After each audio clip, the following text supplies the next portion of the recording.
Well, welcome back all of you in this cycle of conferences that we are holding right now in Seville in the MonkeyWeek Festival through the IndieRE project. This is the last conference of the sixth that we have been organizing here within this festival about independent music and journalism. So I wish, first of all, to thank all the people that are here, that have been there for the whole conference, the journalists of the 8 countries that are part of the IndieRE project, and it was and it is a pleasure to be there. Also, thanks to the funds of the the European Union. No, the last conference will deal with digital market, and we are very lucky to have here Cooke, specialist about that. Chris is like the co-founder and managing director of CMU, which is a company that assists people in navigating and understanding the music industry through media such as CMU Daily Newsletter and the Setlit podcast, as well as consultancy and training units. Chris writes, speaks, teach, and advise on music industry, and his company, 3CM Unlimited, publishes This Week Culture and 3 Weeks Edinburgh Today. And today we'll explain how the streaming business model works, how it is changing also, and how also new platforms are fit well in this landscape. No, we decided also to he decided to split this lecture into 2 parts. First about platforms, how do they work, how it's the modern and how it is nowadays. Then after the first part, we'll be able to ask some question about it. And then after this first part, there will be a second one about NFT and about artificial intelligence and, well, lots of different stuff that are a bit different from the first part. And then we'll have a second round of questions, right? Chris is someone who do lots of things all the time. Yesterday, he had time to arrive to make a podcast, if I understood well. That was on Thursday. That was on Thursday. Well, to make a podcast, to make the goals, to go to the concert, to do a lot of things. And now he finished the slide and he's going to give us this lecture. Thank you very much to be there, Chris, and the floor is yours. Thank you very much. I'm going to come and stand here. And hopefully that will work for people watching on the stream. Good morning, everybody. It's great to be here. First time at MonkeyWeek, first time in Seville, so very excited to be joining you here today for this session all about the diversifying digital market. So as you've just heard, we're going to split the session into 2 halves. The first half is looking at streaming of the Spotify variety and how that business model works and how it is changing. Like, as of 2 days ago, we got the news that it is changing. So we'll do that in the first half, take any questions you have, and then in the second half, I will speed through some of the newer models, platforms, services in the digital space that currently are either having, some impact on the music industry, or maybe not yet, but probably will in the next 5 years. So that's the remit for today. I've already been brilliantly introduced, but let me just very quickly explain, and let me check that that's working. That is working. This is me. My name is chriscooke.com is my website. It's where you can check me out online if you so wish. I'm managing director, as you've heard, of this company called CMU. We're based in London, in the UK, and we exist to help people navigate and understand the music business, and we do that through our media. So you should all sign up to our CMU Daily Bulletin. It comes out every day by email. We have a podcast called Setlist that comes out every Friday evening, and we have our website at completemusicupdate.com. That's the website. We also do lots of training about the music business. We do lots of consultancy, and we have a future talent program supporting early career artists and songwriters. So that's what we do. Check us out at that URL.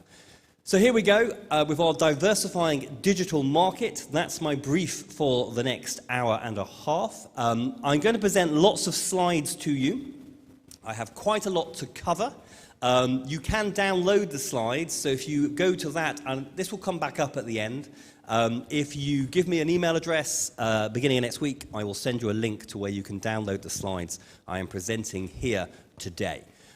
So the presentation has 5 sections. The first section is the first half hour, and then the other 4 sections will be in the second half hour, looking at how the music industry is interacting with digital platforms and how artists and songwriters and music makers and their business partners, labels and publishers and so on, are monetizing the music that they make through these different digital services. So let's get going, and let's start off by saying that today, in 2023, by far the biggest revenue generator for the music industry, for the music rights industry, for record labels and music publishers and artists and songwriters, by far the biggest digital revenue stream, and for the record industry, by far the biggest revenue stream overall, is premium streaming. So those are the streaming services where people pay, whatever it is, 11, 12 euros a month to access 100 million tracks on demand. So Spotify, Apple Music, Amazon Music, Deezer, and so on and so forth. That is what brings in by far the most money. The business model for streaming, the way streaming works, the way Spotify works out how to pay labels and publishers, artists and songwriters when their music is streamed, the business model has been in place for about 15 years now. Amazon, they're all basically working to the same business model. They all operate in more or less the same way behind the scenes. You'll often see on social media people saying, oh, Apple pays twice as much as Spotify when it comes to streaming. That's not strictly speaking true. Okay? Behind the scenes, the business model operated by Spotify and Apple Music is basically the same business model. Now, the business model is quite complicated. In a moment, I'm going to explain it to you, and I may fry your brains. If those of you who've not come across this before, it is quite a complicated business model. In fact, I've written an entire book called Dissecting the Digital Dollar that explains it in a lot of detail. Today, I'm going to give you the basics. But I guess the key thing to know is that this business model that has existed for about 15 years now is in the process of being changed. It is evolving, and I'm going to explain what those changes are. But first of all, let me justify the statement I have made that premium streaming is by far the biggest revenue generator in the music industry, or the music rights industry today. So this chart on the screen is showing the breakdown of recorded music revenues. So the money that comes into the record industry, so labels and distributors and the artists that they work with. And if we look at all of the money that came in for the record industry in 2022, these are last year's figures, you will see that the vast majority of money coming into the record industry is from digital. We still make a little bit of money selling plastic discs, in some countries mainly CD, in some countries mainly vinyl. There is some money coming in from when music is used on radio and TV, or in pubs, clubs, bars, cafes, the money that flows in through the collective licensing system. And then there's a tiny little bit of money coming in from sync, when music is synchronized into movies and games and adverts. Everyone tends to think that sync is bigger than it is. Okay, look at that tiny little slice on the far right-hand side of the screen. Sync is a really small part of the business, an important part of the business, but a small part of the business. So, digital, by far the biggest revenue generator. But what do we mean by digital? Because there are obviously lots of different kinds of digital music services. So let's just go through and group them. So first of all, there are download stores. Okay, so the iTunes store still exists within Apple Music. Beatport is still selling downloads in dance music, and Bandcamp are still selling downloads for independent artists. A really small part of the business today, obviously 10 years ago, certainly in the US and the UK, downloads were massive. Okay, the iTunes store for a period of time was the record industry in countries like the UK and the US. Today, a really small part of the business. Then we have premium streaming. So that's the ones I've already alluded to. So Spotify, Apple Music, Amazon Music, the paid-for YouTube music service, Deezer, etc. So where people are paying to access streams. In addition to the services you all know, in some parts of the world, there are actually regional services local services that only really operate in 1 or 2 countries, but in those countries they are as big, if not bigger, than the big global platforms. So China is a good example where Spotify doesn't exist in China. It's the Tencent services and NetEase's music service that dominates. In India, Spotify does exist, but it is competing with JioSaavn and Ghana. In North Africa and in the Middle East, you've got a service called Angami. So there are some parts of the world where there are local regional services that are as big, if not bigger, than the global services. Then we have free streaming, the services which are paid for by advertising. The users do not pay. Now, generally, free streaming is the free tiers of the premium services. So you have Spotify Premium and Spotify Free. The music industry makes a lot more money from premium streaming than it does from free streaming. Because as you'll see in a moment, streaming is a revenue share business. The services agree to share their revenues with the music industry. Spotify makes a lot more money selling subscriptions than it does selling advertising. But paid-for users stream as much music as free users. So once you average it all out, you make a lot less money from free streams versus premium streams. That's important in a country like Spain, where a significant number of Spotify subscribers are on the free tier, versus some of the Nordic markets or the UK, where a significant number, if not most, Spotify subscribers are on the premium version. So it means while it looks like you have a lot of subscribers for Spotify in a market like this one, you're not making as much money because a number of subscribers are on the free tier. And so as an industry, we need to persuade people to stop using the free tier and to upgrade to paid-for streaming. Then we have the user-generated content platforms or social media platforms, so YouTube, TikTok, Instagram, where music is used in videos that is uploaded by users on those platforms, bringing in some money to the music industry. So after premium streaming and free streaming, the next biggest revenue generator in digital is the UGC platforms. And then you've got a whole load of other stuff. Online radio, podcasts, NFTs, metaverse, services which at the moment don't bring much money into the music industry, but might do in the future.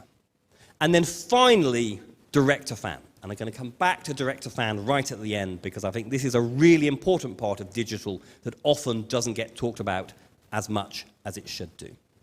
But if we break down how the digital revenue splits, you will see that 48.3% of total record industry revenues are from paid-for streaming.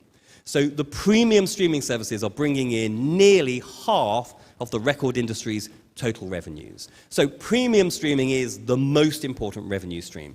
Again, on social media, you sometimes see people saying Spotify doesn't pay. Artists don't make any money from Spotify. Now, it may be true that individual artists are not making money from Spotify for various different reasons, but the industry at large makes a lot of money from Spotify and Apple Music and Amazon Music and so on and so forth. So it's a really big part of the music rights business. So it's important to understand how the Spotify business model works. I'm now going to talk about the Spotify business model. I'm using the word Spotify to mean premium streaming. As I've already said, Spotify, Apple Music, Amazon Music, YouTube Music, Deezer, they all operate more or less on the same business model. So it doesn't matter if you're being streamed on Spotify or on Deezer or on Apple, the way the money is being shared out, the way royalties are being calculated, more or less the same. So I will probably refer to Spotify in this section, I mean streaming. So how does it work? Well, first thing to remember, before we get into how streaming works, a very quick copyright lesson. We're talking about music rights, we're talking about music copyright. It's because of the music copyright that we make money from streaming. And as I'm sure you're all aware, when we talk about music rights, we always have to distinguish between the copyright in songs and the copyright in recordings. Because as far as copyright law is concerned, songs, composition, rhythm, melody, lyrics, and recordings, the master recordings, two different things. So when we talk about copyright, we talk about song rights, or if you prefer, publishing rights, sometimes author rights, and then we have distinguished from that the recording rights or the master rights. The reason why that's important is that streaming services like Spotify license the songs and the recordings separately. The business model is the same, but they do one set of deals to get permission to use songs and another set of deals to get permission to use recordings. So if you are an artist and a songwriter, so you write the song and you record the song, every time that song, that track gets streamed, you should be paid twice. You should be paid once for the song and once for the recording. So streaming services like Spotify have two sets of relationships in the music industry. On the recording side, they're working with labels and distributors, and on the song side, they're working with publishers and collecting societies. So in Spain, it's mainly Segai and Unison that are doing the licensing on the song side. Meanwhile, on the recording side, it's the labels and the distributors, the Believes, the Fugas, the TuneCores, the DistroKids of the world. So that is who Spotify is negotiating deals with. Spotify does not negotiate deals with artists and songwriters. Apple Music doesn't do deals with artists and songwriters. Amazon Music, YouTube Music does not do deals with artists and songwriters. Obviously, a platform like SoundCloud, you can actually interact with as an independent artist. But the big streaming services, they don't work directly with artists and songwriters. They work with big record labels and music distributors on the recording side, and they work with big music publishers and collecting societies on the song side. Okay, now for the complicated bit. Let me explain to you how Spotify works from a financial perspective. I keep alluding to these posts that go up on social media every so often. There's a lot of stuff said about streaming on social media that's wrong. And one of the things you'll see is people will post a rate card for streaming. And they will say, every time your music is streamed on Spotify, you earn this. And every time your track is streamed on Apple, you earn this. And it's that rate card that tells you that Apple pays double Spotify. But there is no rate card. It's not how streaming works. We can, once everybody has been paid, backwards engineer a per-play average payment. At the end of the month, we can say, okay, we got streamed 1 million times, Spotify paid us €4,000, and we do some maths, and we say, okay, for every play, we earned X. But it's not that we start with a per-stream rate. That's not how it works. So basically, if we look at streaming from an artist perspective, it's a three-step process. Track allocation, revenue share, and artist royalty. So Spotify, Apple, Amazon, every month they're going through this three-step process to get everybody paid. So let's start with track allocation. So the first thing the streaming service has to do is it has to allocate money to every single track on the system. So there's 100 million tracks on Spotify. And at the end of the month, it needs to allocate some of its revenue from selling subscriptions or advertising to each of those 100 million tracks. Now, there's a very high chance that 50 million of those tracks got 0 streams. So we can take the 50 million 0 stream tracks out. We don't have to worry about them. But for the 50 million that got a stream, we need to allocate it some money. So what Spotify does is, now actually this is where I need to see my slides. Okay, so first things first. Spotify counts up the plays for each track and all the tracks across the system. And for this process, Spotify treats a play at 30 seconds. So if a track is listened to for 30 seconds, a play is counted. If it's listened to for 29 seconds, not counted. If it's listened to 31 seconds and it's a 20-minute track, still counted as one play. So that's the first thing that Spotify does, is it counts up all the plays across the system. Then, okay, it asks, okay, in Spain, of all the streams that we delivered, of all the plays that happened by premium subscribers in Spain last month, what percentage were of any one track? And crucially, it is the percentage of total consumption that matters. How many times you were streamed doesn't matter. What matters is, of all the streams, what percentage was your track? So if we do it on a track-by-track basis, the chances are that one track got 0.00000000001% of all the plays that month. It's easier to do it on a catalogue basis. Universal Music's catalogue last month, I don't know, 22% of all plays were of Universal Music catalogue. So that's the first thing we need to do. We need to say, okay, how many streams were there, and for each track or each catalogue, what percentage of total streams did it account for? Then, next, how much money did we make? Okay, so how much money did we make selling subscriptions in Spain last month? Or in France, or in Germany. It's done on a country-by-country basis. So how much money did we make? Then what we do is we take the money, we take all the data about plays, and we allocate each track some money based on what percentage of total plays it accounted for.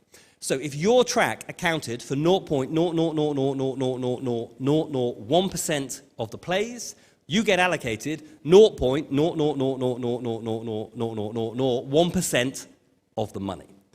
If you're Universal Music, if you accounted for 16% of all the plays, you get allocated 16% of all of the money. So at the end of step one, every track on the system has been allocated some money in Spain, in France, in Germany, and so on. And that then brings us to the revenue share stage of the operation. Once every track has an allocation, that allocation has to be shared with whoever controls the rights in the music. Now remember, there are two rights. So basically, what the service does is it pays 50 to 55% of the allocation to whoever controls the recording, a label or a distributor. Now, whether it's 50 or 55 will depend on the deal that it negotiated with the label and the distributor. So some labels might be on 54, some distributors might be on 51. Every deal is different. And those deals are secret. You're not allowed to know what revenue share your label is getting. But that's just the recording. Then 10 to 15% is paid through to whoever controls the song, collecting society, music publisher.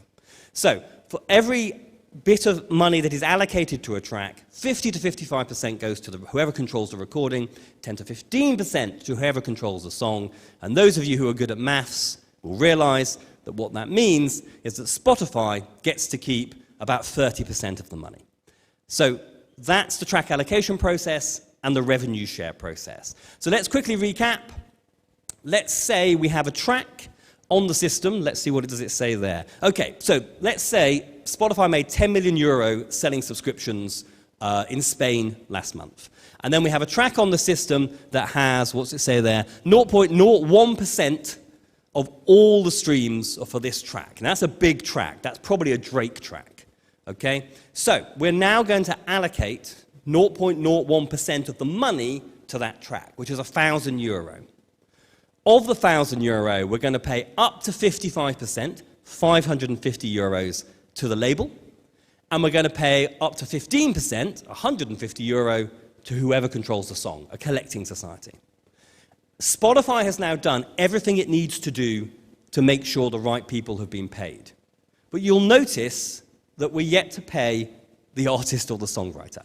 Okay, a label or a distributor's got some money for the recording, a publisher or collecting society's got some money for a song, but what about the artists? Because the money is flowing through the music industry. It's flowing through labels and distributors on the recording side and publishers and collecting societies on the song side. What the artist receives, how much of the money paid through to the label or distributor the artist receives, depends on the deal that the artist did with its label or its distributor. Okay? It could be all the money, it could be a few percent of the money. Depends on the deal. On the song side, if the money is flowing through a music publisher, it depends on the publishing deal. If it's flowing through a collecting society, it depends on the society's rules for how money gets distributed. If we look at the label side, the artist side, it could literally be that of the money paid through to the label or distributor, it could be that 100% of the money gets pushed through, because that would happen if they were working with TuneCore. TuneCore, DistroKid, pay 100% of the money through. If they're working with a higher level distributor that is doing more work for them, probably the distributor is going to keep 20, 30% of the money. If they're working with a distributor that's throwing a load of marketing support at them the distributor could be taking up to 50% of the money. If the artist is signed to an indie label, they might be on a 50-50 split with the indie label. If they're signed to a bigger indie or a major, the chances are that the label gets to keep 75% of the money, so the artist is getting 25%.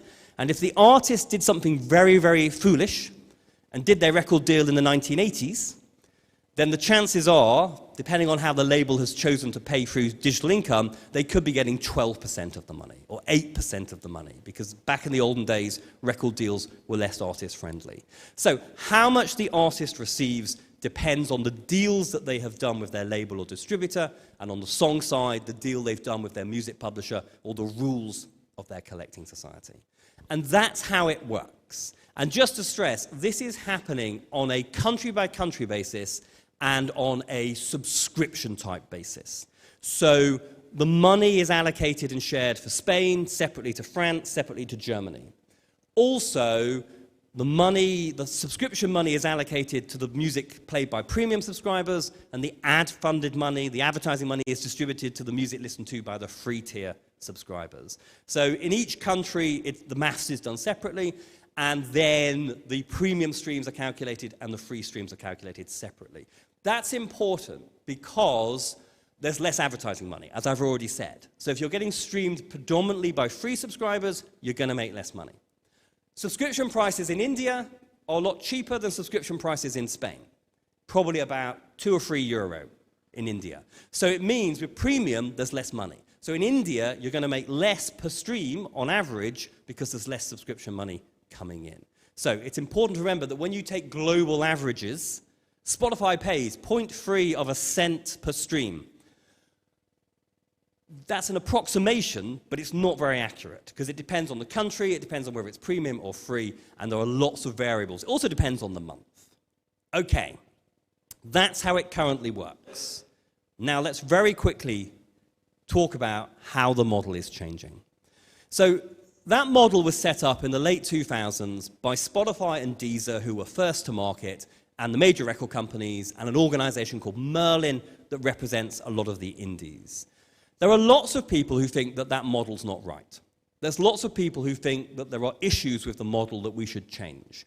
Now, whether that means the streaming services change, or the music industry changes, or maybe we rewrite copyright law to force a change, over the last 15 years, lots of particularly artists and songwriters and independent labels have said the system's not right, we need to change it. And there have been a number of proposals for what changes could be made. We could shift to a so-called user-centric system, where the money gets allocated separately for every subscriber rather than for all the subscribers in Spain in 1 month. That's the user-centric system that people used to talk about a lot. The indie labels proposed the artist growth model, which is where the most streamed tracks would be penalized, so a little bit of money would be taken away from the most streamed tracks, but the money would then be passed down to tracks in the middle. So it would almost be like a bulk buy discount. Drake would make less per stream. There'd be a 10% discount on Drake's streams, but Spotify wouldn't bank the money. The money would be passed down to the mid-tier. The problem there is persuading Drake and Universal Music that that's a good idea. We are yet to do that. Some people think the 30-second thing is unfair if you're making classical music, and generally speaking, every track is 22 minutes long, versus pop music, where the average track is 3.5 minutes. The 30-second thing is unfair. Maybe the length of the track should be factored in. And some people think that when somebody selects a stream, so you go into Spotify and actually press play on a track, you should earn more than if the Spotify algorithm pushes the track at you. Because the former feels more like the digital equivalent of buying a CD, the latter feels more like the digital equivalent of turning on the radio. And it was always the case that you made a lot more money selling CDs than you do selling radio. So some people think so-called push-pull streams, where I request it, should earn more, and push streams, where the algorithm pushes it at me, should earn less. So people have been discussing for years about how we could change the model. To date, nothing changed. SoundCloud did introduce a little bit of user-centric. Tidal, not mentioned Tidal, talked about introducing user-centric, but never really did. Deezer talked a lot about introducing user-centric, never did. So basically, nothing changed. Then, earlier this year, the major record companies, Universal in particular, but also Warner and Sony, started saying the model needs to change. And because the majors called for change, we're now seeing some change. But what do the majors want to change? And the majors' priorities are a little bit different to the priorities of everybody else. So for the major record companies, the issues were all at the track allocation stage, that initial stage where money gets allocated to tracks based on total consumption share. And the majors in particular have an issue with so-called functional audio. So functional audio is things like white noise and birdsong, which is very popular on the streaming services because some people stick that on when they're going to bed to help them sleep or to help them relax. And currently, functional audio is treated exactly the same as pop music. So if you listen to 3 minutes of white noise, it's allocated money in the exact same way as the latest Taylor Swift track is. And so lots of record companies decided that that's wrong. The other thing that the majors are concerned about are the millions and millions of hobbyist musicians uploading music into Spotify. They're starting to use this really horrible term, non-professional artist. But the idea is it's people who make music not because they want a career in music, not because they're trying to make money from music, but because music is a passion. And you create some music and you upload it to Spotify. And those tracks are treated exactly the same as everybody else's tracks. And some people, particularly the majors, think that there should be a distinction made between the music created by those creators versus the music released by people who are building a career or a business in music or who are established artists in the music industry. There was also some concerns. I mean, again, to what extent the majors are putting pressure on this, I don't know. But there is some concern at the majors, like there is in the independent sector, about the power of the Spotify algorithm, and that perhaps fans who pull music out, select music, maybe we should be diverting a little bit more money to that. So these are the concerns that both Deezer and Spotify have decided to make some changes to deal with. So let's do Deezer first. Deezer announced this in September and moved over to this system for some of the catalog recently. So first of all, Deezer is removing third-party functional audio from its platform. So there will be no third-party white noise or birdsong. It is going to create its own white noise and birdsong, which will get 0 out of the royalty pool. So that's what Deezer is doing with functional audio. Then it's introducing this idea of a double boost.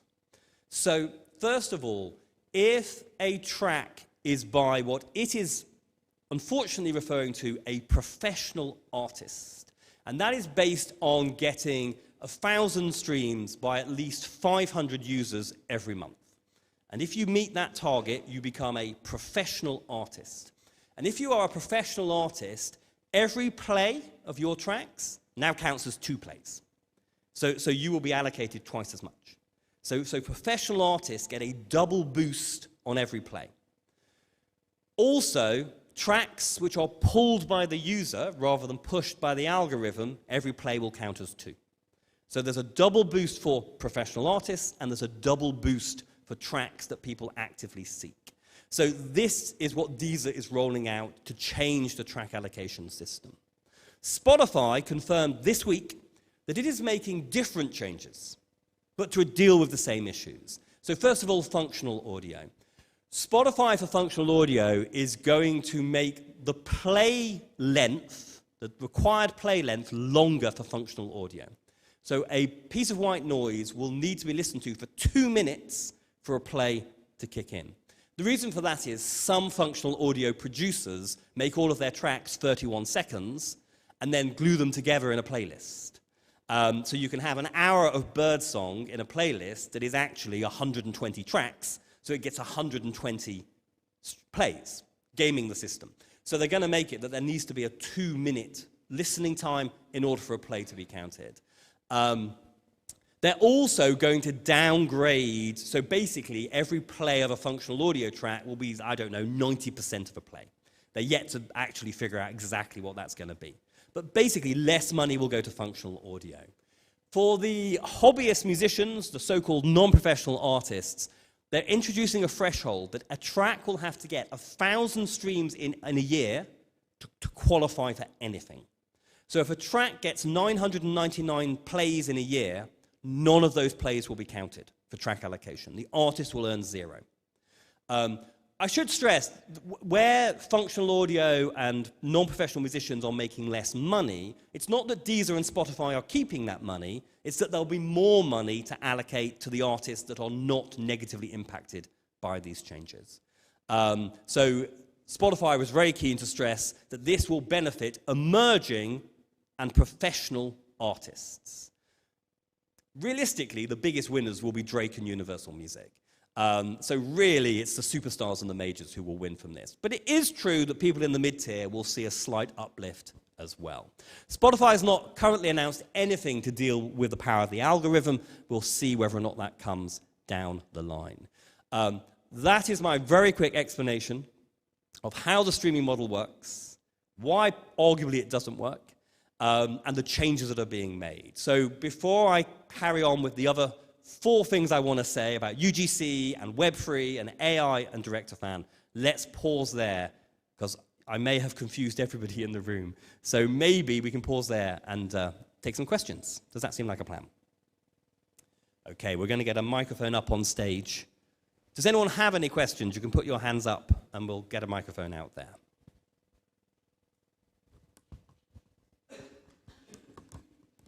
Question at the front. Thank you. You told about the Deezer model that's going to be 2 different double payment or double boost. Yeah. Did the Deezer say if one track can have both? Correct, it can. So if you are a professional artist and the user actively plays the track, then a play is 4 plays. That's yeah. Great. Thank you. I have 2 questions. First one would be, what's about tracks which are less than 30 seconds long? You can have like a 20-second intro of an album or something like that. The second question is, I heard of a change that Spotify doesn't want to pay for artists that are played less than 1,000 times per year. I don't know. Like if you don't get over specific number, you will just get nothing, because for them it's peanuts, but still you don't Correct. get paid for you did. Yeah. Yeah. So on the first point, yeah, if your track is under 30 seconds, you just don't get paid. So wow. So don't have any tracks on your album that are under 30 seconds. In terms of the 1,000 play threshold, yeah. So basically, personally, I think this is the major record companies grabbing money off the grassroots hobbyist musicians who don't have a voice.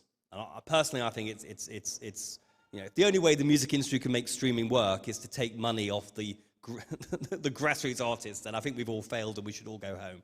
I think it's a bad idea. I guess there are 2 justifications. The first justification is most of the artists who don't reach these thresholds, whether it's the Spotify threshold or the Deezer threshold, most of these artists are making, no more than 20, 30 euro a year from their music. You clearly can't make a living off that amount of money. So therefore, is it not better that that money goes to people who are trying to make a living from their music, rather than people for whom really it's a hobby? So that's one of the arguments. The other argument is distributors, what I call DIY distributors, like TuneCore and DistroKid, they all have their own thresholds. So if you distribute with a DIY distributor, you can't draw down the money until you've made a certain amount of money. But crucially, the money builds. It's not that it gets wiped at the end of the month. So they're saying, Spotify reckons 40 million a year is stuck in the distributor bank accounts because the artists haven't yet reached their thresholds. And they're saying better for that money to be flowing to emerging artists. I'm not sure that argument really stacks up. We did a little bit of survey on this. Not all distributors have a threshold. Some you can draw down 40 cents if you want to. And even the distributors that do, in the main, it's no more than 10 euro. So, as an artist, if you're making €1 a month, then in October you can draw down the 10 euros. So it is true that many distributors do have these thresholds. It is true that a certain amount of money is therefore stuck in the system. But my argument would be, well, let's get rid of the thresholds. Let's work out a way of being able to pay people the euro that they are due. So yeah, those are the two sort of justifications. I mean, my argument would be, let's say you've got an artist who has 20 tracks in Spotify, none of which reach the 1,000 threshold, but they're all getting, I don't know, 900 streams a year. So let's say that person is making €100 a year. And I think the corporate end of the music industry would say, what can you do with €100? Nothing. Better for that to flow to artists who are trying to make a living out of their music. But my argument would be, maybe that's the €100 that allows that artist to play a festival in the summer. Because we know at the grassroots, when you play a festival, you usually lose money. So maybe it's the €100 that allows the artist to play a festival. Maybe it's the €100 that allows the artist to buy a bit of kit so they can make their music better. So personally, I think if you're due €1, you should be getting €1. So I don't like these changes. But as I say, they're being justified by saying better for it to flow to artists who are trying to make a living. Yeah, but it's also it's strange because if you compare it to other models in the business, it's like, yeah, I made this and I sell like, I give my book to a bookstore. Yeah. I give them 50 of them and they sell 5. And they said, we just sold 5, you won't pay you the 5 books. So, yeah, also this. Spotify, they haven't used this excuse, but they could.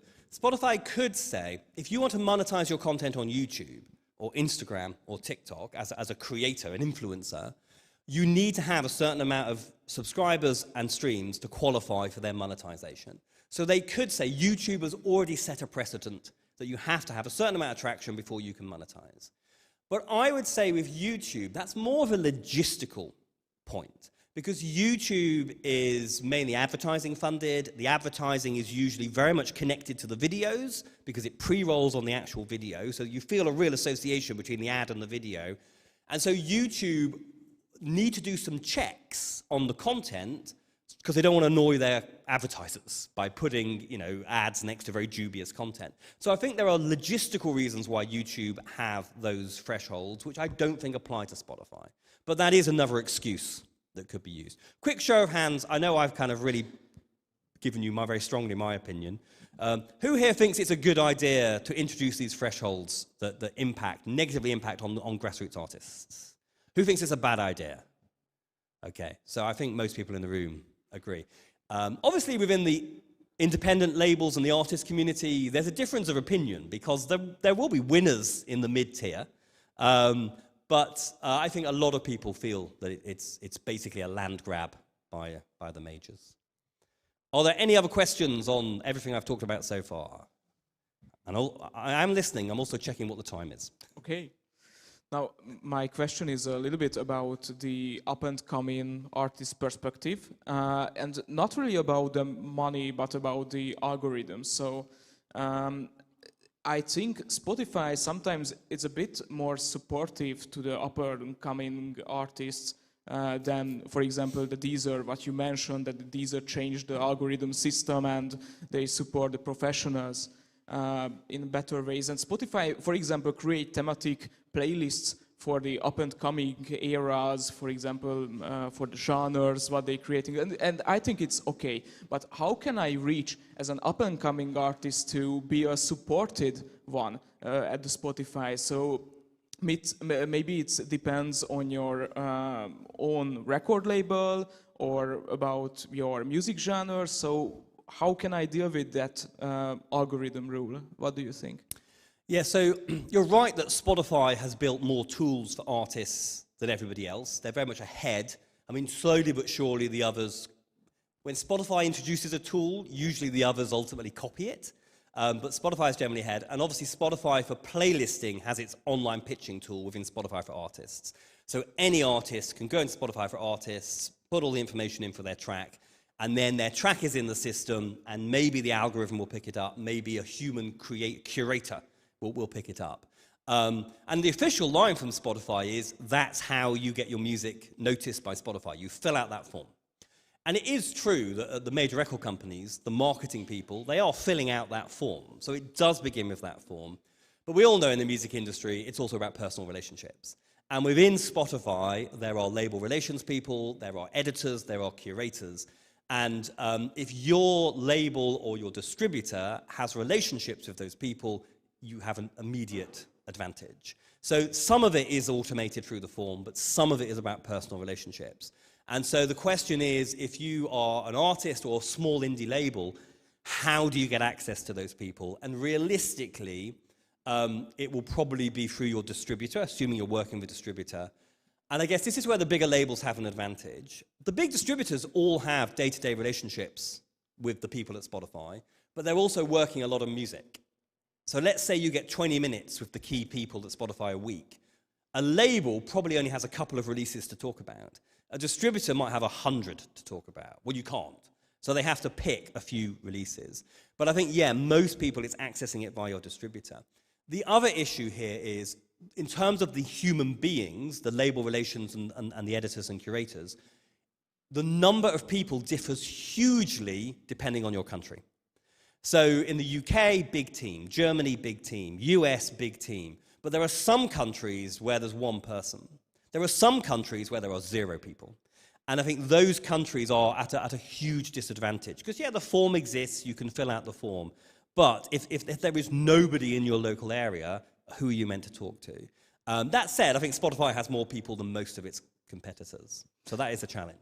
Thank you so much. And my second question is a bit connecting to here, that I think there are some hacks in the system. So maybe in Hungary, for example, independent artists use so many times kind of ghost labels to try to how can I say, boost their tracks. So maybe they just recognize maybe it's a better way if they just open a new channel and start to upload this. But how do you think, is it okay, or is it a solution for the independent artists to choose, for example, this kind of ghost labels to publish their songs, or the independent way is still better and the algorithm can support this more? What do you think?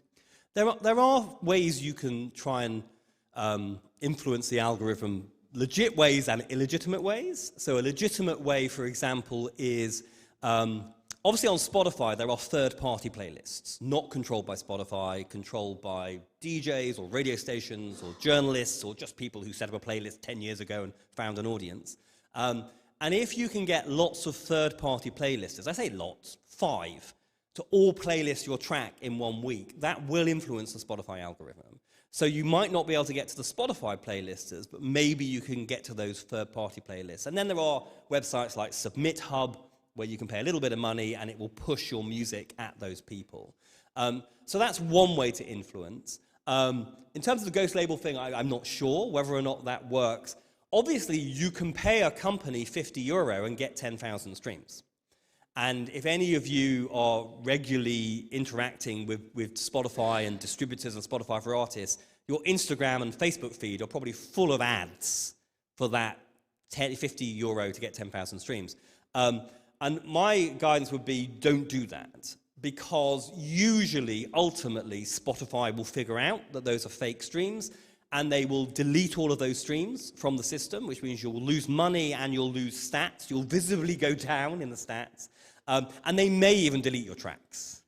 That said, I also know people who've used stream manipulation. They never got caught, and it did help. So I think there are legitimate ways you can try to influence the Spotify algorithm, and there are illegitimate ways, and I would definitely try and avoid the illegitimate ways, because ultimately it could go against you. Obviously, we don't know how the Spotify algorithm works. There is a blog post on Spotify for Artists that gives you a little bit. You know, we look at this, we look at that, we look at this, we look at that. But there is a lack of transparency around how the algorithms work, and various reports commissioned by the UK government, by the EU, have said there should be more transparency, but obviously all tech companies don't want anyone to know how their algorithms work. So it is tricky. Okay. Any last question before I get on to the second part? Okay, let's get going with part 2. So as I say, I've ultimately got 5 things to say. I've done one of them, so I'm going to go through the other 4 a lot quicker, otherwise we'll be here till midnight, and there's lots of other sessions and gigs and stuff to enjoy. So let's talk about user-generated content platforms. So by that I mean YouTube, I mean Instagram, I mean TikTok, and others. We all know, and that was talked about on the panel before my session, that these are really important marketing platforms in the music industry. You know, a big part of music marketing is activity on Instagram, on TikTok, and on YouTube. But they are also revenue generating. Those platforms all have licensing deals with the music industry. They all pay money over on a regular basis. So when your music is used on one of those platforms, yes, there is the marketing benefit, but there's also a financial benefit as well. But is it enough? And I think most people in the music industry would say that the money that comes in from UGC, user-generated content platforms, is not enough. TikTok is not paying enough. Instagram is not paying enough. 5 years ago, YouTube was the enemy. YouTube is not paying enough. YouTube across the board now is paying a lot. Once you take YouTube Music, the main YouTube platform, YouTube Shorts, all of those things combined, actually YouTube is paying quite a lot of money into the system. That said, I think people would still say when music is used in a user video on the main YouTube platform, we don't feel we're making enough money. Now, there's an annual study done by an organization called the IFPI, or the International Federation of the Phonographic Industry. And it basically does a study in many countries around the world about how people are consuming music. And this is actually, the next edition of this is coming out next week, but this is from the last year's report. And they found that about a third of music consumption happens on the music services, Spotify, Apple, etc. But a similar amount of consumption of music happens on the user-generated content platforms. So people are consuming as much music on the UGC platforms. That doesn't necessarily mean they're going to the UGC platform for music. It may be that they're experiencing the music as part of a video that somebody has uploaded. But they are ultimately consuming as much money on the TikToks and Instagrams of this world as they are on Spotify and Apple. But remember the financial disparity. Okay, nearly half of the record industry's income is coming from premium streaming alone, and then that 18.7% for free streaming is both the free tiers of Spotify and YouTube, Instagram, and TikTok. So we don't quite know how that breaks down, but it seems to me that probably no more than 10%, probably less than 10% of the record industry's money is coming from the UGC platforms, even though as much music is consumed on those platforms as it is on Spotify, etc. So I think the music industry would argue that, okay, great marketing, good we're making some money from these platforms, and it is a pretty decent revenue generator overall. It's certainly behind some of the growth in the digital market, but we should be making more. So in terms of the user-generated content platforms, some key questions I'm going to look up here. How do we get more money from the platforms? Now, had you been here 5 years ago, I would have been talking about a thing called the copyright safe harbor in European law, because there was a technicality in copyright law. Actually, most platforms are based in America, and they use US copyright law, even when they're operating in Europe. But there was a similar technicality in European law called the safe harbor. Now, I won't go into what that was, because we don't have time. But the argument was that the YouTubes of this world are exploiting this technicality in copyright law to pay less into the music industry. And so the music industry and other allies in other copyright industries, but particularly in the music industry, got European copyright law rewritten. And so the so-called copyright safe harbor in Europe now is not as powerful as it is in the US and it was in Europe prior to 2019. So it was felt that one of the reasons why we weren't making enough money out of user-generated content was because of this technicality in copyright law. And in Europe, in theory, that technicality, it's still there, but there are various technicalities to the technicality that in theory increase the negotiating power of the music companies, so we should be getting more money out of these platforms. And we are definitely getting more money out of YouTube than we used to. That said, TikTok changed everything. Because TikTok said, it's not that people can insert music into a video on their laptop and then upload it to YouTube, as it used to be. TikTok said, no, the music should be in the app. I should be able to insert the music into my video within the app. And so you've got the TikTok sounds library, and then Instagram added it, and YouTube added it. And once the music is being inserted into a video within the app, the copyright safe harbor is irrelevant. Okay, so that technicality in law is irrelevant anymore. So I would say at the moment, it's not really copyright law that is impacting how much money we make from these platforms. It's marketing power. Okay, back in the 1990s, when MTV was taking off around the world, MTV always tried to pay less than the music industry wanted by saying, we're really important marketing. In the US, when your music is played on the radio, on an AM or FM radio station, on the recorded side, you don't earn any royalties because of a quirk of American copyright law. And the radio stations in America insist that that should stay the same because, well, airplay is promo. You should be paying us. You know, why should we pay you? And I think a similar thing is happening, is that TikTok knows that TikTok is really important for marketing. Instagram knows Instagram is really important for marketing. So they're using the marketing power to try and pay less by basically saying to the record companies and distributors, well, if we were to remove all of your music from our platform, you would lose all the marketing value of our platform. So you can't afford to remove your content from our platform. And in doing so, you have a weaker negotiating hand because now they know that you need to do a deal. So the music industry is trying hard to get more money out of the platforms. And as these deals come up for renewal every couple of years, and we are slowly but surely getting more money. But you'll notice that TikTok has been under a lot of pressure to pay more in the last 18 months. You'll notice they're basically following YouTube's strategy. YouTube went from being the enemy of the music industry to being a friend of the music industry by launching a paid-for music service within the platform, YouTube Music. What has TikTok now done? It's launched TikTok Music. Not in Europe yet, but it's slowly appearing around the world. So I think TikTok, again, are trying to placate the music industry by saying, okay, you want more money, what if we have a paid-for service? So we may get more money out of these platforms, and generally speaking, as each new deal comes along, we do. Another challenge with these platforms is how do we know what music has been used? Now, where a user inserts the music within the app, that's fine, we know. But obviously, although you can insert the music within the app, you can still insert the music on your laptop and then upload the video. Or you might record a video where the music is just playing in the background. And so how do we know what music has been used? Now, obviously, there is audio ID technology to help. I would say that YouTube's Content ID is one of, if not the best, audio ID system out there. But there is still a challenge of knowing what music has been used.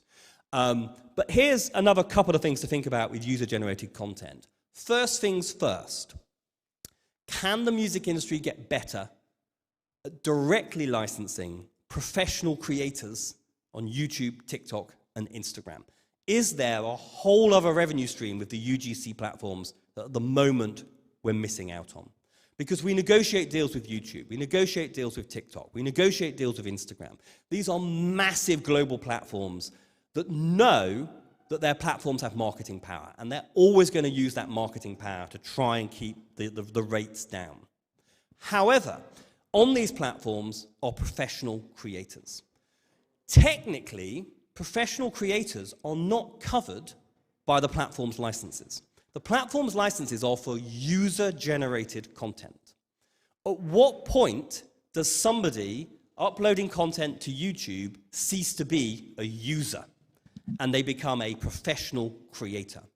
And technically, if they're a professional creator, they're not covered by the YouTube license. Now, on YouTube, most creators know this, because what happens is if you are a YouTube creator and you upload your content to YouTube and you use commercially released music, through Content ID, the rights management platform that YouTube operates, a record label is going to claim the creator's share of any ad money due on that video.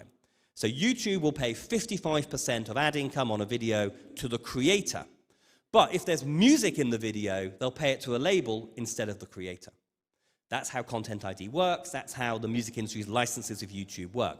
Now, obviously, if you are a YouTube creator, you want that money, because that's how you make a living. So you can't afford to allow that to happen. So YouTube creators generally do not use commercially released music in their videos. TikTok, Instagram creators do, because the way the TikTok, Instagram systems work are not so sophisticated as the YouTube systems. So at the moment on TikTok and Instagram, creators are just using music from the audio clips libraries and sort of, sitting under the platform licenses. But on YouTube, creators know that they can't use commercially released music. You may be aware of a company called Epidemic Sound.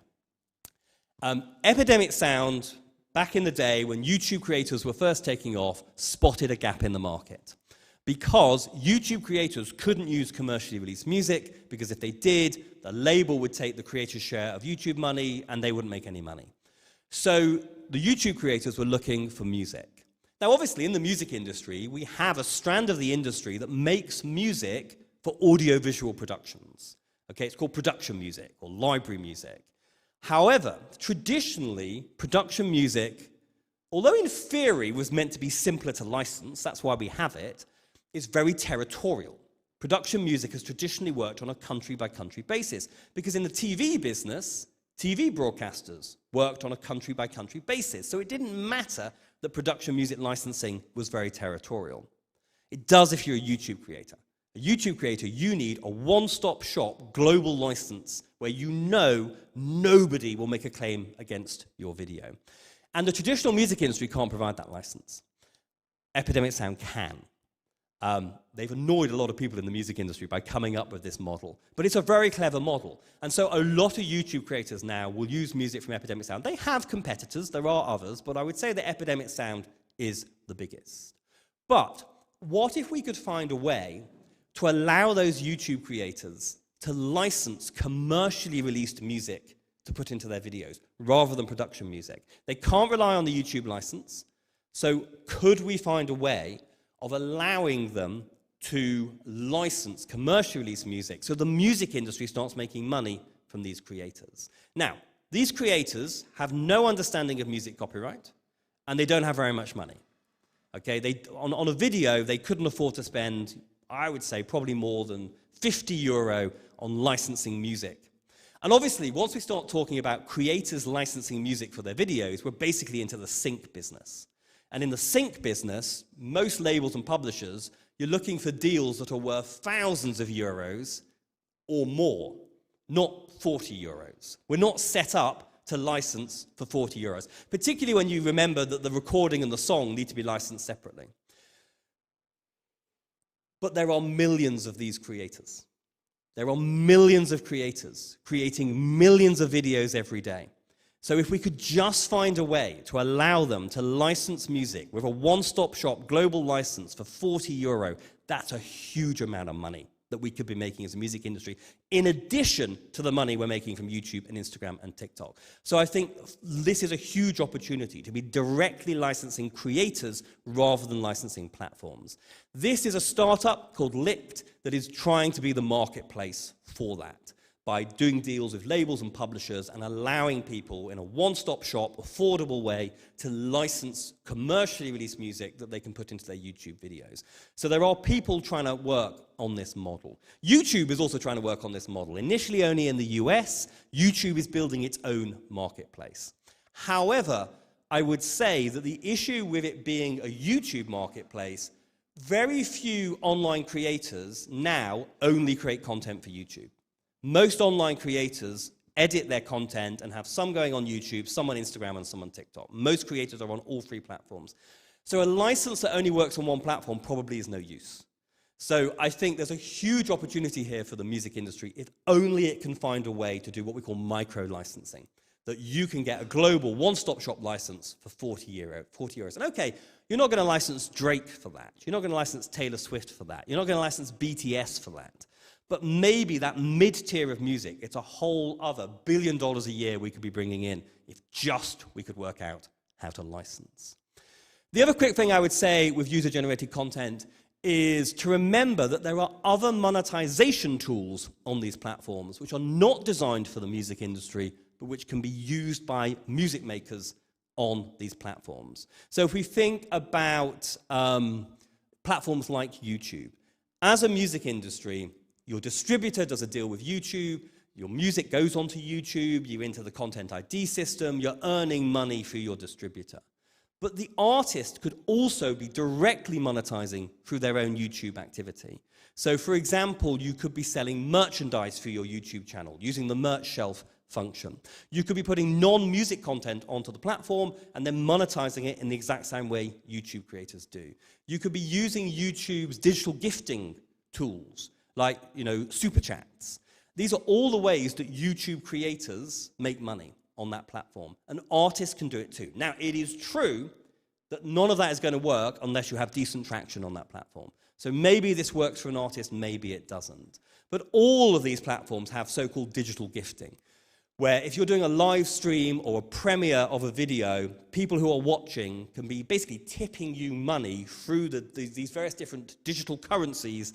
And this is how YouTube creators make money. And I think for some artists who have an engaged audience on YouTube or Instagram or TikTok, always remember there are other ways to make money beyond what the licenses are generating.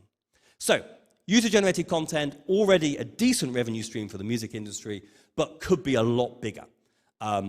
Let's see what happens in the next few years. Okay, let's just very quickly talk about some other digital platforms that maybe could bring money into the music industry. Had we been here 2 years ago, I would have been talking a lot about this, wouldn't I? Do you remember that year when everyone got obsessed with the blockchain and cryptocurrencies and non-fungible tokens? Do you all remember that year when it was all about Web3 and NFTs? Did anybody ever figure it out?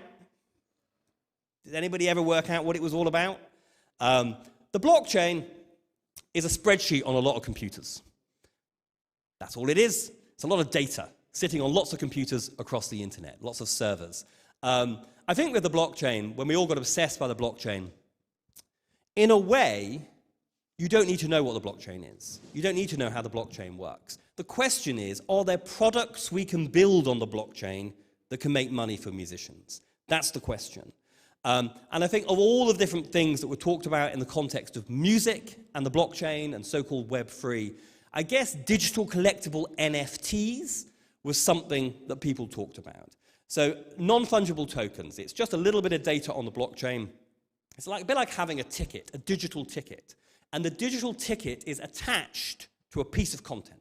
So it could be an image, it could be a video, it could be an audio track. It doesn't matter. And what the token does is it says, okay, whoever holds this token, you can't hold it, it's digital, but whoever has this digital token has certain rights in relation to the piece of content. And all of this is then stored on the blockchain. Usually the actual piece of digital content is not stored on the blockchain. It's just stuck on a server somewhere. But basically attached to the NFT is a so-called smart contract that says that the holder of the token has certain privileges in relation to the piece of content, and then the token can be sold. And if the token is sold, the new owner of the token gets the privileges. And you can set it up as the original minter, the person who minted the token. You can set it up that if the token is sold, you're cut into the resale. So you get 20% of the resale. Now, people find NFTs quite tricky to get their head around because it's kind of quite, nebulous, isn't it? This idea of there being a digital token. And the question is, well, okay, well, what rights does the token give you in connection with the content? So it could be actual legal property rights. It could be that you own the copyright in the content because you own the token. But generally, that wasn't what was being sold.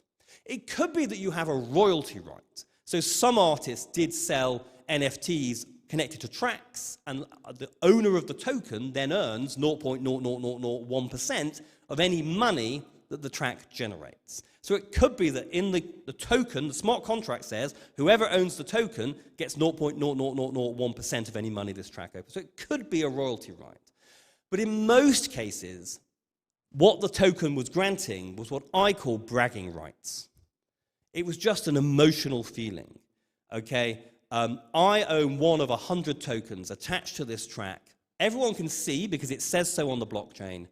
And because I have that token, I'm a bigger, better fan than everybody else.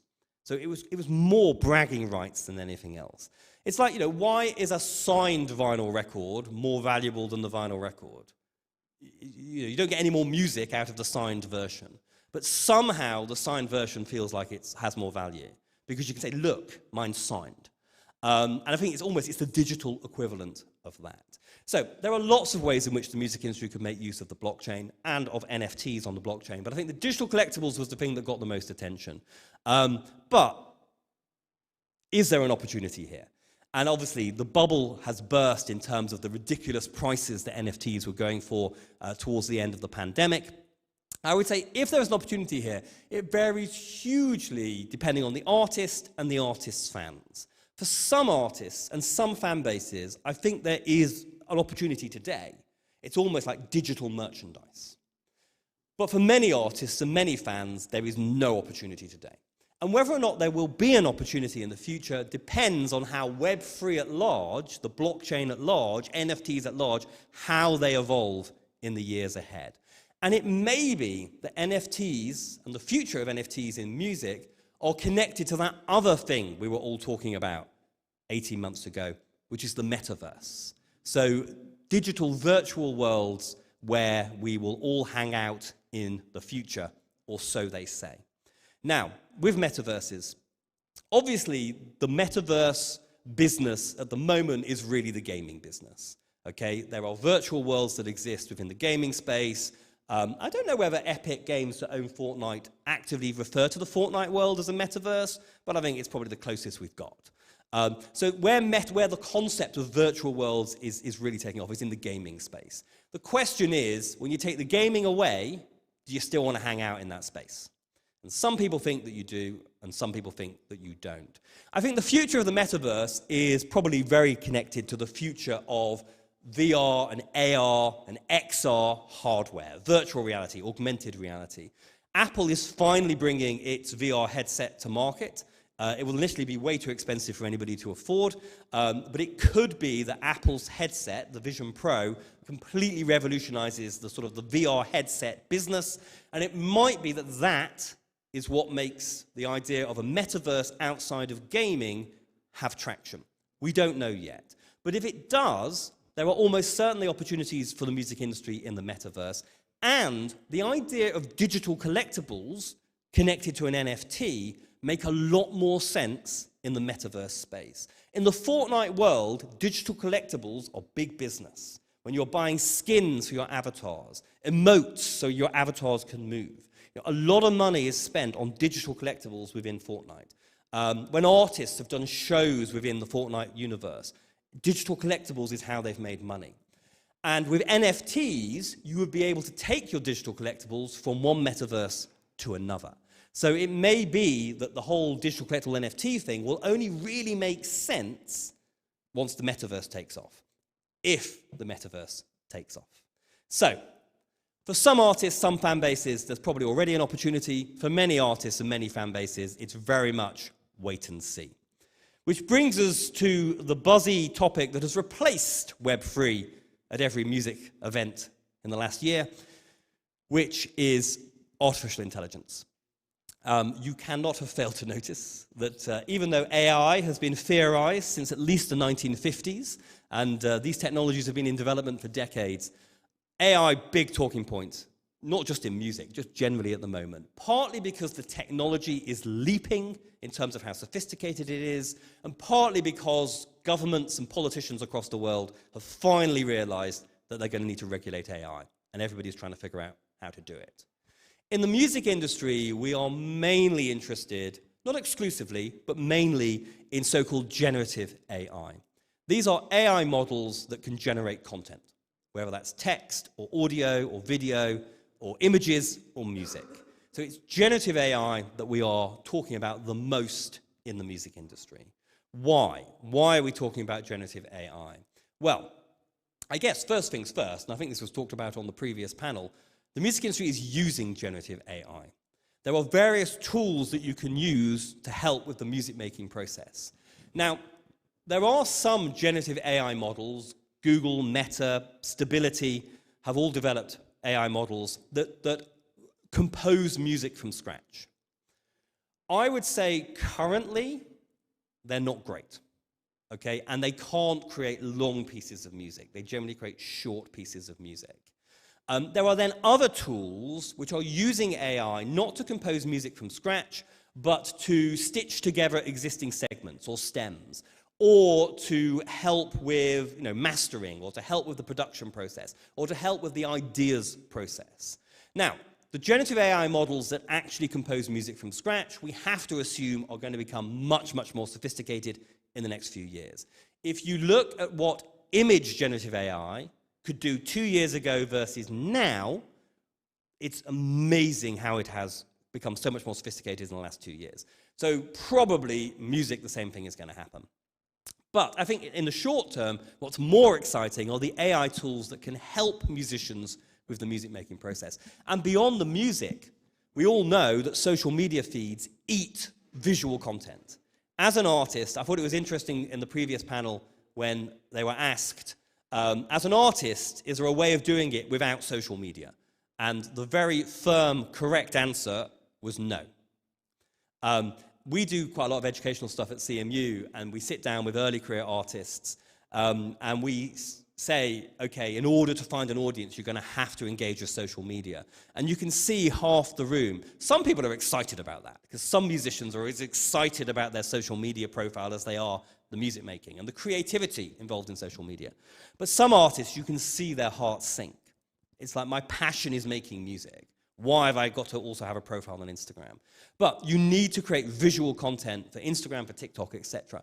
And there are AI tools out there that are helping with that process, helping create video, creating visuals, or taking the videos and visuals you've already created and then editing them in a way that you can use them. So there are generative AI tools that we are using.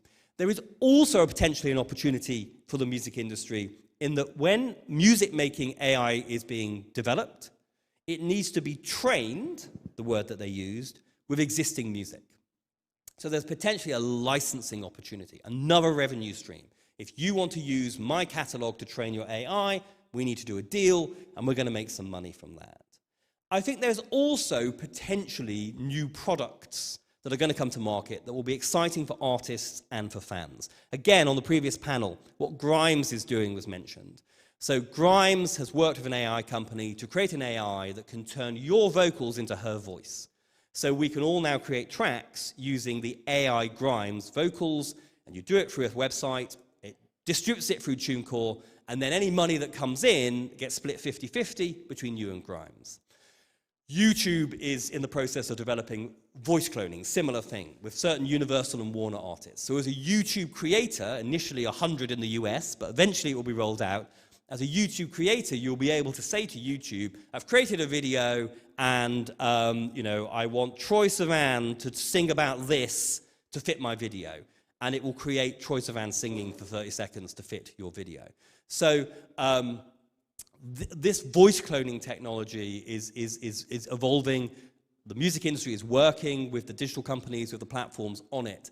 And that's a new revenue stream for the music industry. Now, here's a question for you. Is that $1 billion revenue stream? Or is it really novelty value, and once we've all made a track with Grimes' voice or Drake's voice or Taylor Swift's voice, we've done it once, we've kind of done it, we don't want to do it again. I don't know whether or not that's a huge new opportunity and revenue stream, or whether or not it's a bit of a gimmick that will bring in some money in the short term, but ultimately will not be a serious revenue generator. I don't know. I can see, let's say my mum is a big Frank Sinatra fan. Wouldn't it be nice for her birthday if I could create her a unique Frank Sinatra song just for her? And maybe that kind of thing is something where, that is revenue coming in. But there may well be opportunities. Very quickly, because I don't want to spend too long, because this is not an AI presentation, we should note that there are some very big copyright debates going on around AI at the moment.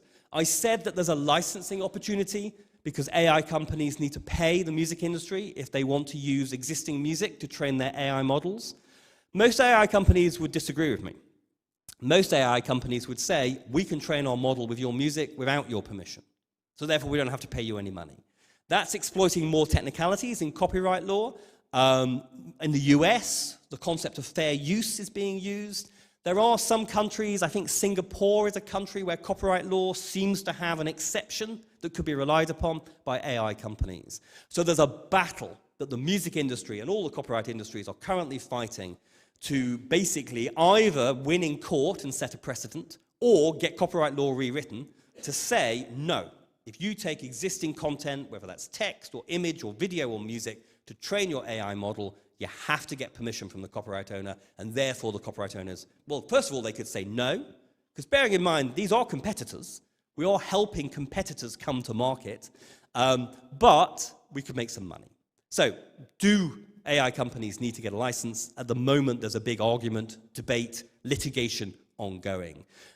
There's also a big debate around the transparency obligations of AI companies. How do we even know if a company has used your music to train their AI model? We want laws that say if you train your model on existing content, there has to be a spreadsheet that's publicly available that says this is all the content that was exploited. That's also really important once we get into licensing. How do we even license these services? So we need data to do so. The last question is, if an AI model generates a piece of music, should that piece of music have copyright protection? Under most copyright systems, the answer to that is no. UK law, actually, arguably, it would, okay? But in most of Europe, I would say no.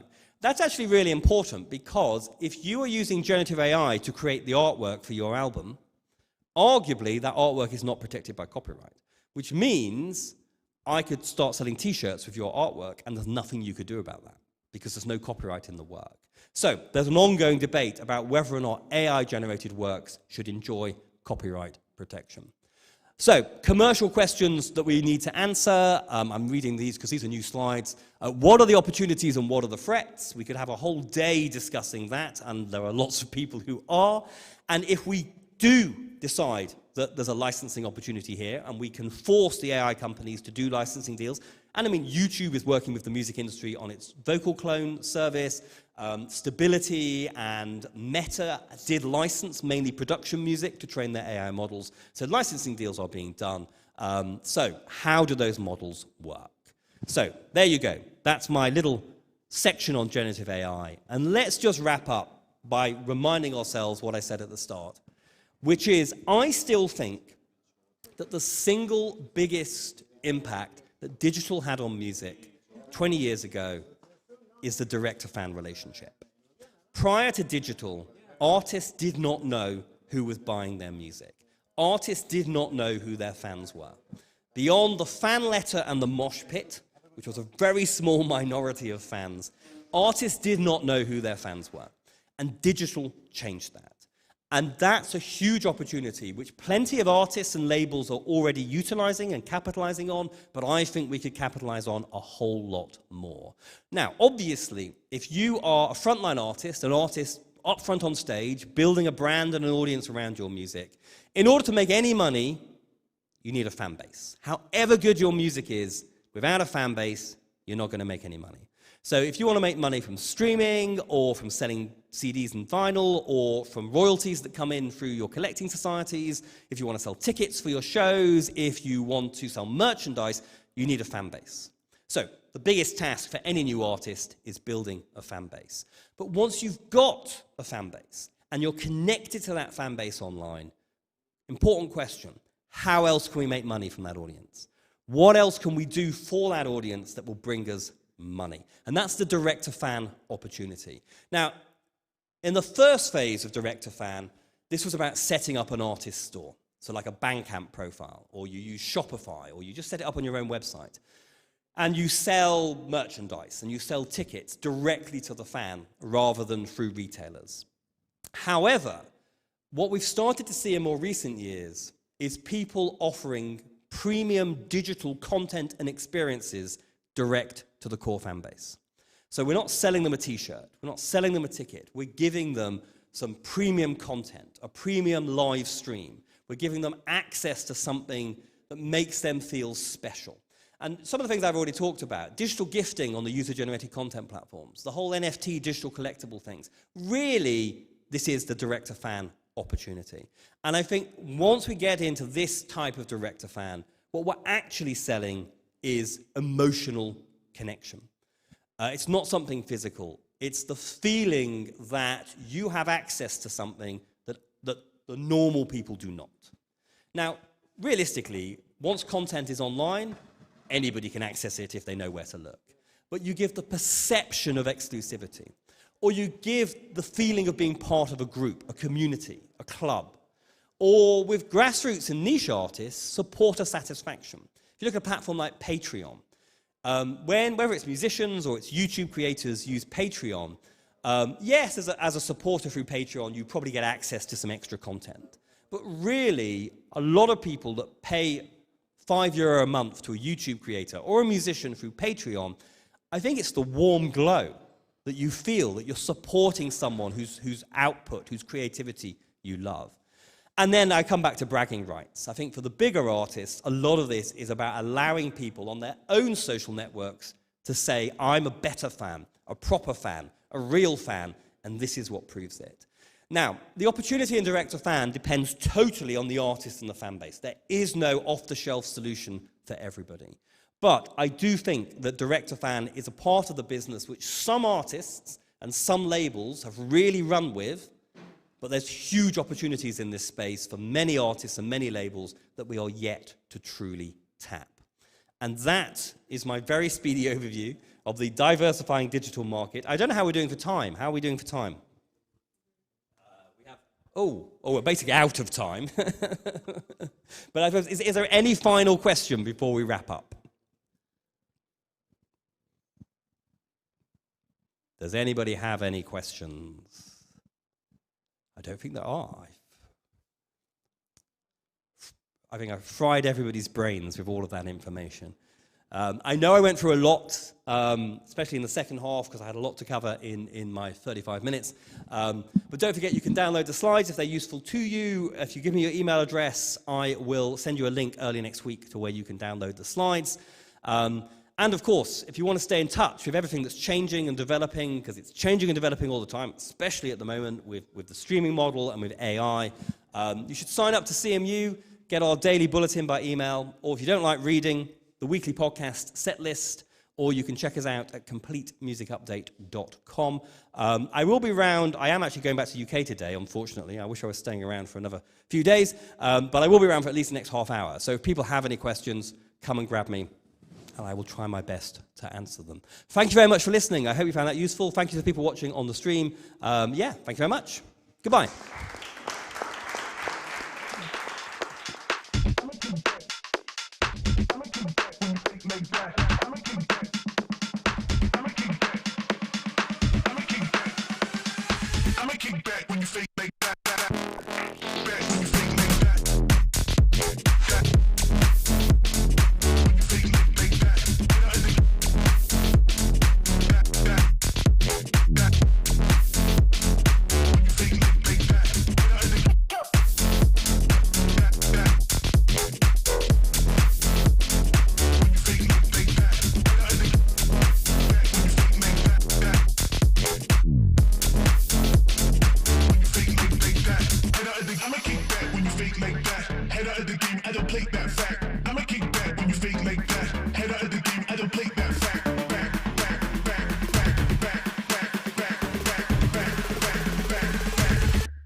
Like that.